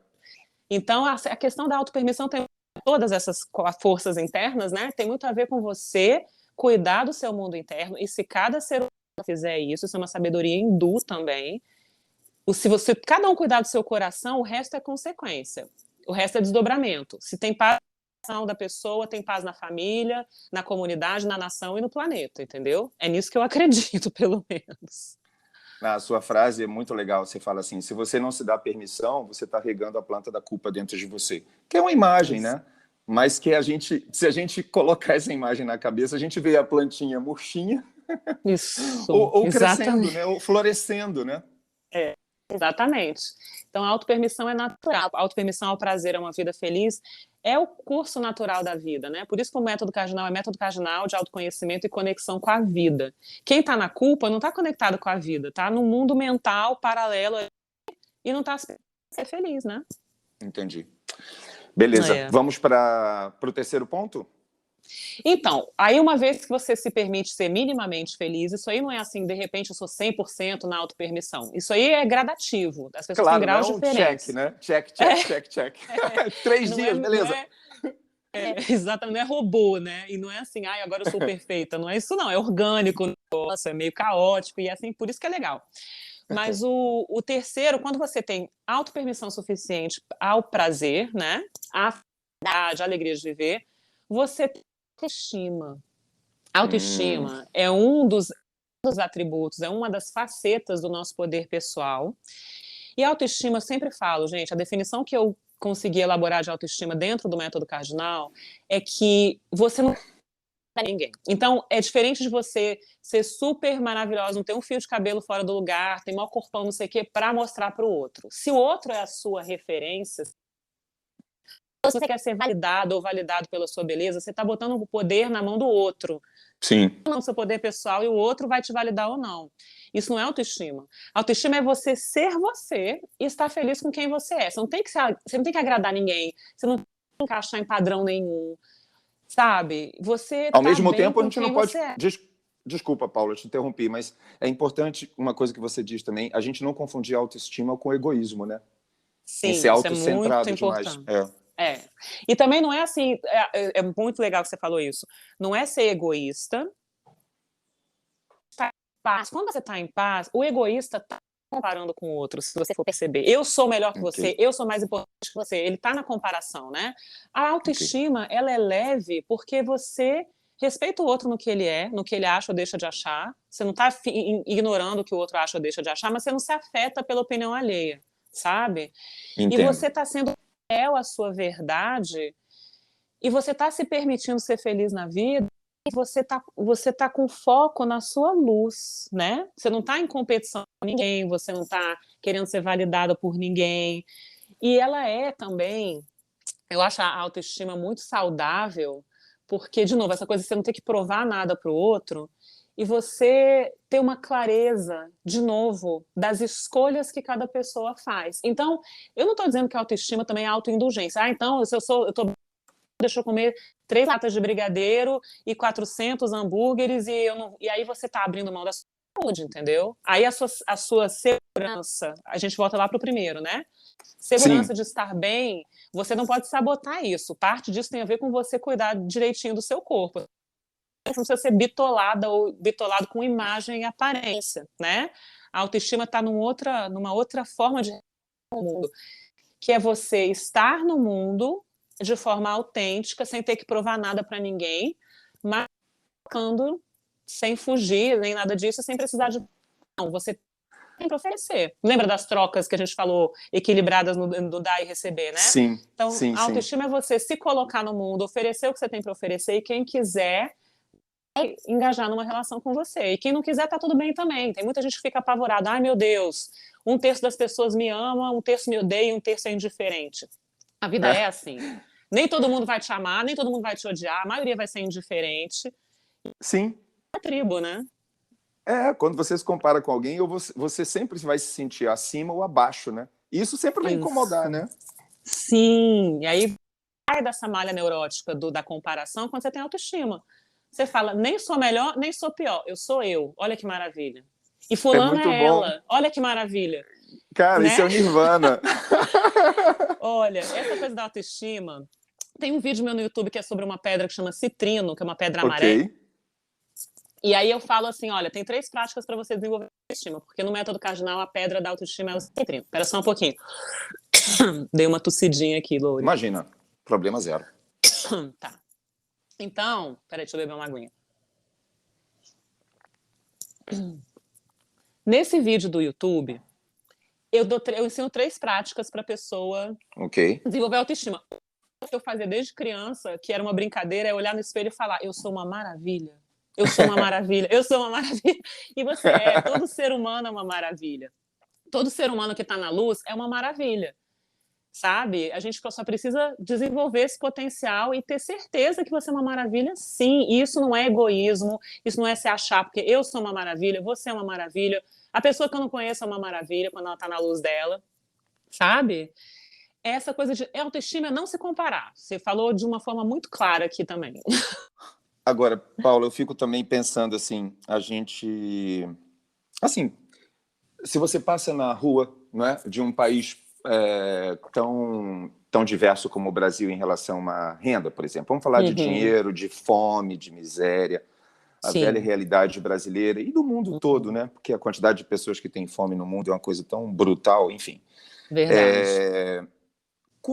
Aí você passa por alguém, minha realidade aqui, passo na rua, vejo 2 pessoas dormindo lá, tá maior frio, tem cobertor, às vezes não tem papelão. Vou falar uma coisa bem boba, mas tão séria. Como a gente chega numa pessoa assim e diz para ela, ou faz ela entender que ela pode chegar no espelho e dizer assim: eu sou uma maravilha, minha vida é maravilhosa, vai dar tudo certo. Você entende o que eu estou dizendo?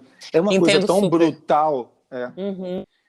Lore, adorei que você fez essa pergunta, porque eu fiz vestibular com 17 anos para ciência política e não para outra área, porque eu queria realmente entender como que nós somos uma maravilha, né, espiritualmente, e a realidade material do mundo, do planeta Terra, é essa miséria, essa loucura, ainda mais morando no Brasil, né, porque eu nasci no Brasil, eu cresci no Brasil, eu vi isso. E aqui nos Estados Unidos, onde eu moro, também tem muita miséria, você vai ver, gente, na rua, é muito triste. Então, eu vou sugerir, porque isso é uma discussão bem, bem profunda, tem um filme que chama Somos Todos Iguais, que é justamente nos Estados Unidos que você vê um abismo de uma família muito rica e pessoas que não têm onde morar e não têm o que comer, no Texas. E aí, o mestre espiritual da senhora rica lá é um cara que não tem casa, que tem muito trauma, vive na rua, não tem, né? É uma pessoa que mora na rua quando a gente te pede uma esmola, um pão, qualquer coisa, a gente não está querendo que você resolva a nossa vida, a gente está querendo que você veja a gente. Eu te vejo. Essas pessoas que estão numa situação de miséria, elas precisam, antes de tudo, ser vistas e reconhecidas. E a elas ser oferecida uma oportunidade real de acordarem para dentro delas. Existe uma estrutura social muito complicada, né? Mas eu acho que começa com o acolhimento e o reconhecimento. Eu trabalhei em vários projetos sociais também em Brasília, quando eu morava em Brasília, né? A gente tinha um projeto social num lugar chamado Varjão, que era um projeto super bonito. E começa aos poucos, começa com você enxergar o potencial de que todo ser humano é uma maravilha, e aí começar a despertar no coração de cada uma dessas pessoas. O Tony Robbins, que é um guru da autoajuda, que todo mundo deve ter ouvido falar ou conhece, tem um trabalho lindo, bilionário, que veio do nada, né, e virou com a autoajuda e tal, e hoje em dia ele tem um projeto de Ninguém com Fome, que ele ajuda pessoas a não passarem fome, porque ele passou fome quando ele era criança. E começa com você enxergar essa realidade, você não ferir a dignidade da pessoa se comparando com ela, e você mostrando para ela que existem formas de sair disso, sem depender do outro, sabe? Então, eu sugiro que as pessoas vejam esse filme, Somos Todos Iguais. Depois, se você quiser, eu te mando o link disso. Eu lembro vagamente desse filme, já tem uns anos, não tem 3, 4 anos mais ou menos. Ele é uma mulher que tem câncer, e aí tem um mendigo. Tá, lembro só disso. E tem uma questão racial também, que é muito importante que seja colocada, né? Nessa questão da igualdade espiritual e a diversidade da matéria, que é linda, que também deve ser celebrada. E realmente, assim, você olhar no espelho e falar eu sou uma maravilha, é algo que todo ser humano pode fazer, independente da condição social, mas que existem tantos problemas emocionais para você chegar a falar isso com verdade. É por isso que eu sempre falo, cura da alma se necessário, expansão de consciência e alegria de viver. Não adianta você tentar expandir sua consciência e muito menos buscar a alegria de viver se a sua alma precisa ser curada. Então, quem está em escassez material precisa de cura da precisa só de pão para o corpo, precisa de pão para a alma também, né? E a gente pode fazer alguma coisa para inspirar de alguma forma, cuidado com a alma dessas pessoas também, eu acredito, né? É por isso que você bate tanto na tecla também de que assistir mais filmes, ouvir mais músicas, ler mais livros, sempre curam a alma, porque histórias dos outros, né, curam a nossa alma também. Ajudam a gente a, sei lá, repensar, seria? Ou com ver que, ver que as coisas acontecem com todo mundo, enfim, não sei. Sim, e essa questão da escassez material é muito difícil para você desenvolver a autoestima, né? Quando a pessoa está vivendo... e por isso, com isso, assim, vamos olhar para sua alma, vamos curar a alma. Porque quando a alma se fortalece, o mundo externo vai responder. Você vai ter mais saúde e você vai ter mais dinheiro. Isso depende muito da sua autoestima, sabe? Do nível de autoestima que você tem. Então, a gente falou de segurança, falou de autopermissão, falamos de autoestima. E qual é o último 4 ponto fantástico? Se você tem suficiente autoestima, não precisa ser a pessoa com mais autoestima, mas um nível suficiente de autoestima, você sobe para o coração, que é o quê? Que é a amorosidade, é você escolher ter uma atitude amorosa com o próximo, mesmo que o próximo esteja te provocando, não te tratando bem. Eu não estou dizendo que você vai virar o capacho do fulano que está te tratando mal, muito pelo contrário. Saco de pancada. Não. Você vai botar limites saudáveis, com amorosidade, porque aí você ganha o jogo. Se você briga, você está deixando a pessoa dar o tom, entendeu? Então, se você fala, não vou brigar com você, eu escolho não brigar com você, porque você precisa de ajuda e não sou eu que vou te dar, porque se a pessoa estiver te agredindo, não é você que vai fazer esse papel, né? Eu simplesmente te desejo o melhor e me retiro da sua vida. Isso é ser amorosa e não ser capacho, né? Sim. Então, são níveis diferentes de problema e são forças internas para lidar com áreas diferentes da nossa vida. Isso que eu estou falando para vocês, por trás tem a teoria dos chakras, né? Dentro do método cardinal, mais fundo, mas num primeiro momento eu acho importante a gente saber que essas 4 forças internas têm a ver com determinadas áreas da nossa vida. Então, nas nossas relações, escolher uma atitude amorosa tem a ver com seus pensamentos também. Olha só, Loura, isso é muito forte, eu falo isso com muita gente, né? Você às vezes está lá com uma máscara de serenidade, está dando a pessoa bem, ai, que lindo, querido, maravilhoso. E dentro você está pensando, nossa, que pessoa isso, que pessoa aquilo, odeio você, não sei o quê. Então, se o seu pensamento está numa vibração não amorosa, a sua realidade é a realidade do seu pensamento. Não fique achando que a realidade é a aparência, não. Porque todo mundo conhece, ou a palavra, porque às vezes a palavra é mentirosa, né? Então, e não é porque você é uma má pessoa, é porque às vezes você quer agradar, às vezes você não quer entrar em conflito. Então, se você não quer entrar em conflito, não fique alimentando pensamentos, essa pessoa é isso, essa pessoa é aquilo. Trate bem e no seu pensamento, manda a luz, fala, olha, essa pessoa não me agrada, essa pessoa não tem nada a ver comigo, mas escolher uma atitude amorosa, começa com a qualidade dos seus pensamentos, das suas palavras, do seu diálogo interno, como você trata a pessoa dentro da sua cabeça, muito mais do que você diz para ela, porque às vezes a maioria das pessoas que a gente não gosta não estão interagindo com a gente toda hora, ou às vezes estão, né? Para quem tem uma vida complicada, convive com uma pessoa difícil. Sim. Aí não é fácil. Né? Não é fácil. Mas começa a tratar a pessoa da cabeça e olhar com compaixão, olhar com compaixão, escolher não ficar remoendo o rancor e o ressentimento, sabe? Saber que aquilo não é para você, mas que você não vai ficar alimentando. Eu falei, não fica alimentando a culpa e não fica alimentando o rancor também, não, porque aí não é amoroso com você mesma ou com você mesmo. Seja amorosa com você também. Tem uma frase sua que eu gosto muito: todos somos professores na vida, né? Verdade. Então, se alguém nos provoca, é uma oportunidade de aprendermos. O outro está sendo um pouco, a outra, nossa professora, nosso professor, né? Que é isso que você está falando aí. Eu lembro demais, eu aprendi isso com 21 anos, eu tinha uma mentora de estudos metafísicos e tal, de tarô, ela falava, todo mundo é professor. Para de reclamar. Ela fala assim, para de reclamar, ela era super, super hardcore, né? Para de reclamar. Quem reclama é... Para de reclamar. Todo mundo é professor. Agradece a lição. Agradece a lição. Cara, reclamar é uma coisa que, quando você descobre que reclamar é a coisa que mais te provoca a tua derrota na vida, a pessoa não fala mais nada. Sim, eu fiz uma live Né? ontem sobre isso. Sério? De ontem não vi. Eu fiz um vídeo tá também. Gravada, não tá? Tá. Tem um vídeo meu beleza. de um ano atrás, que é Foque no que você quer. Esse vídeo no YouTube, ele aprofunda mais. Aí na live Legal. eu interajo com as pessoas mais, né? Certo. E aí, eu falo isso, se você quer focar no que você quer para manifestar o melhor da vida, o primeiro passo é focar no que você quer. Então você tem que parar de reclamar. E não é só reclamar falando, é reclamar pensando. Você fica rabugento nos seus pensamentos, você vai travar a sua vida. Fica poluindo o seu campo energético com coisa que você não quer, que você não gosta, entendeu? Entendi. Então, a gente tem que começar a fazer isso, parar de reclamar. Ô, Paula, e dessas 4, não sei se você vai querer responder, porque é um pouco pessoal isso. Qual das 4 foi mais difícil para você? Olha, desenvolver, ou descobrir, ou alterar, enfim. Interessante isso, né, Lori? Por isso que eu tô curiosa para saber o que o pessoal que vai ouvir o podcast, o pessoal que te segue vai falar. Porque disparado para mim foi a autopermissão.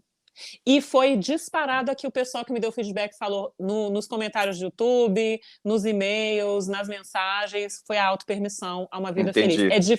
Quem vem de um país com desafios econômicos, desafios políticos como o Brasil, a gente se sente culpado mesmo, né? Porque tem muito contraste. Então, eu sempre senti muita culpa de ser feliz, de celebrar a vida em público. Eu falava, não, deixa eu fazer isso sozinha, escondida aqui, deixa eu ficar sozinha, escondida, porque senão vão ficar achando que eu tô esfregando na cara. Porque, gente, olha, tem que parar com isso. A gente tem que ser exemplo de felicidade para as pessoas também quererem ser felizes. Não é uma coisa que eu tenho privilégio, é uma coisa que eu cultivo e que eu lutei muito para conseguir conquistar. Então, a autopermissão, para mim, eu tô te falando que se eu falar 20 anos, é pouco. É muito mais que 20 anos tentando liberar esse bloqueio da autopermissão para a felicidade, no meu caso pessoal. E eu recebi o feedback do pessoal, assim, massivamente, estatisticamente. E bateu com isso, né? Bateu com a autopermissão. O meu caso foi assim. E tem chance disso regredir? Tipo, você conquista e tem, né? Não é uma coisa que você tem que ficar regando aquilo, mantendo. Infelizmente é manutenção. Porque a gente tem muita tentação, muito estímulo externo. Os hindus explicam isso, é como se fosse a força da gravidade. Se você não faz o seu... É que nem musculação, você vai lá, conquista um corpão. Aí você, ok, tô com um corpão, vou parar de malhar. Você vai voltar com o corpo. Se você parar de malhar, se você não mantiver aquele nível, aquela frequência vibracional, para usar a linguagem da física quântica, né? Se você não mantiver aquele nível de compromisso, vai regredir. É que nem livro, você tem que continuar lendo sempre, estimulando seu cérebro. É importante que você tenha um compromisso de cultivar a sua felicidade, porque você vai receber bombardeios. A vida é uma jornada de problemas e soluções. A vida é uma jornada de problemas e soluções. Aí a areia movediça do problema e acha que não tem solução. Todo problema tem solução. Mas buscar a solução requer uma proatividade. Você está ali conectada com a vida, entendeu? Por isso que é método Cardinal de conexão com a vida, né? Porque se você não cultivar isso, é que nem banho. Se você não tomar banho todo dia, vai dar um problema de higiene, não vai? Vai dar. Com a alma é a mesma coisa. Se você não cultivar, vão vir as sombras e as assombrações tomam conta. Se você não limpar a sua casa, não fizer uma faxina toda semana, não vai vir bicho, teia de aranha. É manutenção. Tem que cuidar, é igualzinho. Né? Tem que cuidar.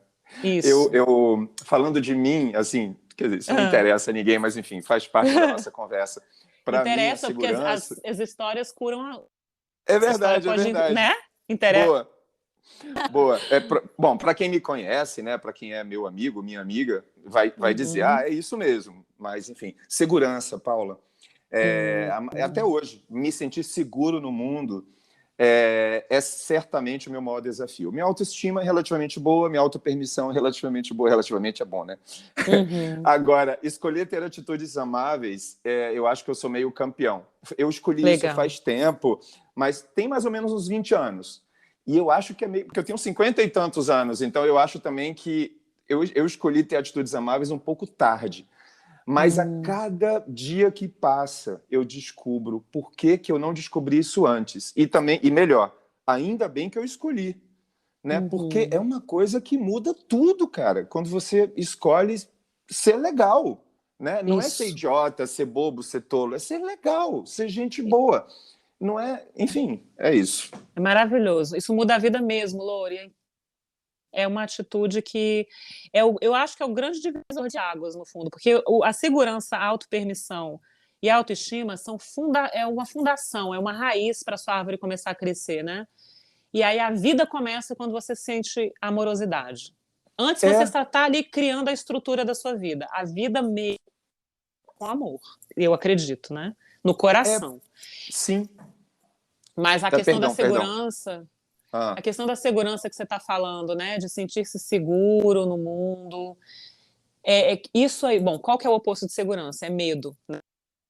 Uhum. Essa questão do medo é uma emoção que nos protege. É diferente da culpa, que não serve para nada. Culpa é uma emoção artificial que só atrapalha a nossa vida. Mas o medo dá uma protegidinha, né? O medo e a raiva protegem. A tristeza, ela é verdade. Se acontece uma coisa triste, você não vai ficar soltando fogo de artifício. Ela expressa a verdade. Então, existem emoções que são naturais e emoções que são artificiais, né? A culpa é artificial, mas o medo é natural.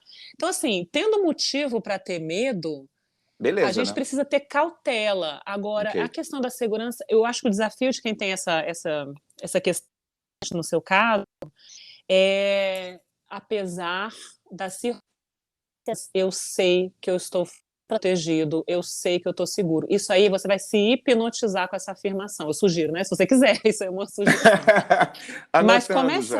mas começa a se hipnotizar.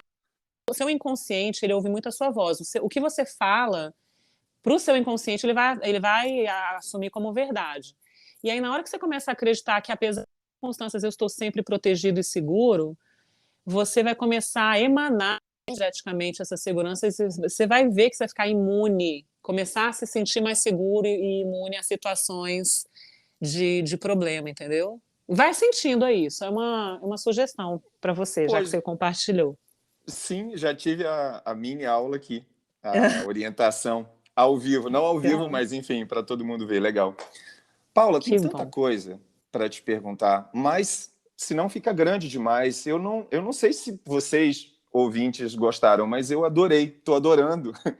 Queria saber se você quer dizer alguma coisa que você gostaria de dizer e não disse ainda, ou enfim, dizer suas últimas palavras antes da gente dar tchau para a galera.